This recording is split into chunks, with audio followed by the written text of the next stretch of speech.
നമസ്കാരം. ഈ വരുന്ന ഡിസംബർ 30-ാം തീയതി ചെങ്ങന്നൂരിലെ കോടതി ഒരു സുപ്രധാനമായ വിധി പ്രഖ്യാപിക്കുന്നുണ്ട്. ആ വിധി വരുന്നത് വിശാൽ കൊലപാതക കേസിലാണ്. 19 വയസ്സുകാരനായിരുന്നു വിശാൽ അന്ന് കൊല്ലപ്പെടുന്ന സമയത്ത്.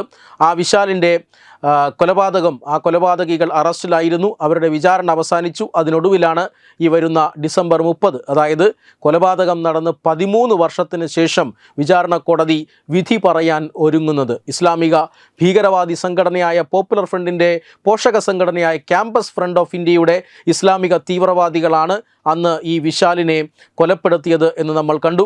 ഈ വിധി അറിയുന്നതിന് മുമ്പ്, നമ്മൾ ആ വിധി കേൾക്കുന്നതിന് മുമ്പ് വിശാൽ ആരാണ് എന്ന് കൃത്യമായി അറിയേണ്ടതുണ്ട്. വിശാൽ കൊല്ലപ്പെടുമ്പോൾ നേരത്തെ സൂചിപ്പിച്ചതുപോലെ 19കാരനായ ഒരു കോളേജ് വിദ്യാർത്ഥിയായിരുന്നു.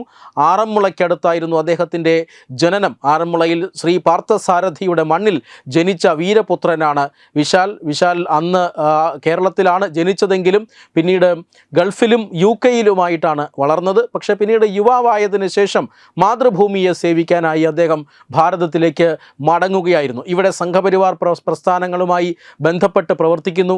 അദ്ദേഹത്തിൻ്റെ ഗ്രാമത്തിൽ RSSൻ്റെ പ്രവർത്തനങ്ങളുമായി ബന്ധപ്പെട്ട് അദ്ദേഹം വലിയ പ്രവർത്തനങ്ങൾ നടത്തുന്നു. അതിനുശേഷം ചെങ്ങന്നൂർ ക്രിസ്ത്യൻ കോളേജിൽ ചേർന്നതോടെ ABVPയുടെ പ്രവർത്തകനായും സജീവമാകുന്നു. അന്ന് ഈ കൊലപാതക ദിവസം, അതായത് ഈ ആക്രമണം നടന്ന ദിവസം 2012 ജൂലൈ മാസം 16-ാം തീയതി അദ്ദേഹം ഈ കോളേജിൽ നടന്ന ഒരു പരിപാടിയിൽ പങ്കെടുക്കുകയായിരുന്നു. ഈ പരിപാടി കോളേജിലേക്ക് വരുന്ന നവാഗതരെ സ്വാഗതം ചെയ്തുകൊണ്ട് ABVP നടപ്പിലാക്കിയ, അല്ലെങ്കിൽ ABVP സംഘടിപ്പിച്ച ഒരു പരിപാടിയായിരുന്നു.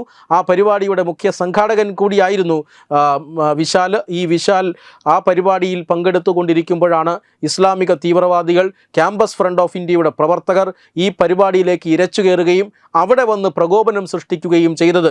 RSSനെയും അതുപോലെ തന്നെ സരസ്വതി മാതാവിനെയും ഒക്കെ അത്യധികം അധിക്ഷേപിക്കുന്ന തരത്തിൽ അവർ സംസാരിക്കുന്നു. ഇതിൽ വിശാൽ ഇടപെട്ടുകൊണ്ട് ഇത് നിർത്തുവാനായി, ഇത് തടയുവാനായി ശ്രമിക്കുന്നു. ആ സമയത്തുണ്ടായ സംഘർഷത്തിൽ വളരെ മൂർച്ചയേറിയ ആയുധങ്ങൾ കൊണ്ട്, മാരകായുധങ്ങൾ കൊണ്ട് വെട്ടിയും കുത്തിയും വിശാലിനെയും വിശാലിൻ്റെ സഹപ്രവർത്തകരെയും ക്യാമ്പസ് ഫ്രണ്ട് ഓഫ് ഇന്ത്യയുടെ, പോപ്പുലർ ഫ്രണ്ടിൻ്റെ വിദ്യാർത്ഥി വിഭാഗമായ ക്യാമ്പസ് ഫ്രണ്ട് ഓഫ് ഇന്ത്യയുടെ പ്രവർത്തകർ ആക്രമിക്കുന്നു. ആ ആക്രമണത്തിന് ശേഷം ഗുരുതരമായി പരിക്കേറ്റ വിശാലിനെ കോട്ടയം മെഡിക്കൽ കോളേജിൽ പ്രവേശിപ്പിക്കുന്നു.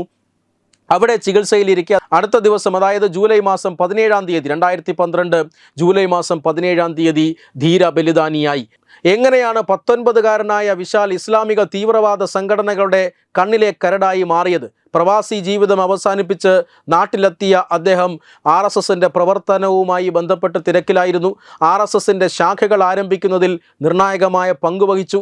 അദ്ദേഹത്തിൻ്റെ ഗ്രാമത്തിലും സമീപ പ്രദേശങ്ങളിലുമെല്ലാം വളരെ വിശാലമായ സമ്പർക്കങ്ങൾ നടത്തി വ്യക്തിഗതമായി പലരെയും ബന്ധപ്പെട്ടുകൊണ്ട് RSSൻ്റെ പ്രവർത്തനം വിപുലീകരിക്കുന്നതിൽ വലിയ പങ്ക് വഹിച്ചു എന്ന് മാത്രമല്ല, ഈ ഇസ്ലാമിക തീവ്രവാദികൾ നടത്തിക്കൊണ്ടിരുന്ന, നമ്മുടെ സമൂഹത്തിൽ നടത്തിക്കൊണ്ടിരുന്ന ലവ് ജിഹാദ് പോലെയുള്ള പ്രശ്നങ്ങളിൽ വിശാലിൻ്റെ ഇടപെടലുണ്ടാകുന്നു.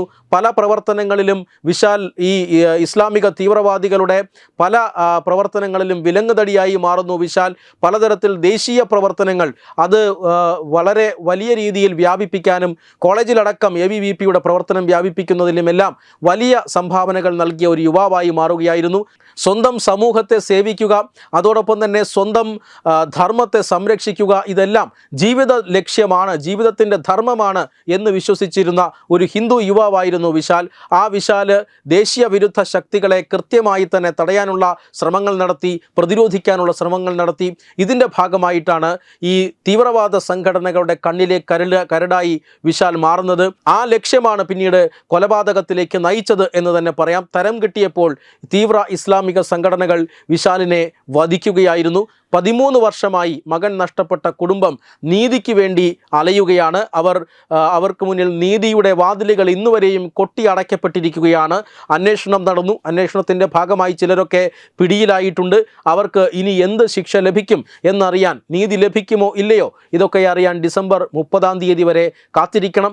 ആ വിധി കേൾക്കുന്നതിന് മുമ്പ് ആരാണ് സ്വയം സേവകൻ വിശാൽ എന്നറിയേണ്ടതുണ്ട് എന്നുള്ളത് കൊണ്ട് തന്നെയാണ് വിശാലിനെക്കുറിച്ച് ഇത്രയധികം കാര്യങ്ങൾ പറയാൻ ശ്രമിച്ചത്. ഈ പറഞ്ഞതിലേറെ വലിയ വ്യക്തിത്വമാണ്, ദേശീയതയ്ക്ക് വേണ്ടി അങ്ങേയറ്റം പോരാടിയ ഒരു വ്യക്തിത്വമാണ് വിശാൽ. എന്തായാലും വിശാലിൻ്റെ കുടുംബത്തിന് നീതി ലഭ്യമാകുമോ എന്നറിയാൻ ഇനി മണിക്കൂറുകൾ മാത്രമാണ്. ഡിസംബർ 30-ന് ആ വിധി വരികയാണ്. വെബ് ഡെസ്ക് തത്തുമൈ ന്യൂസ്.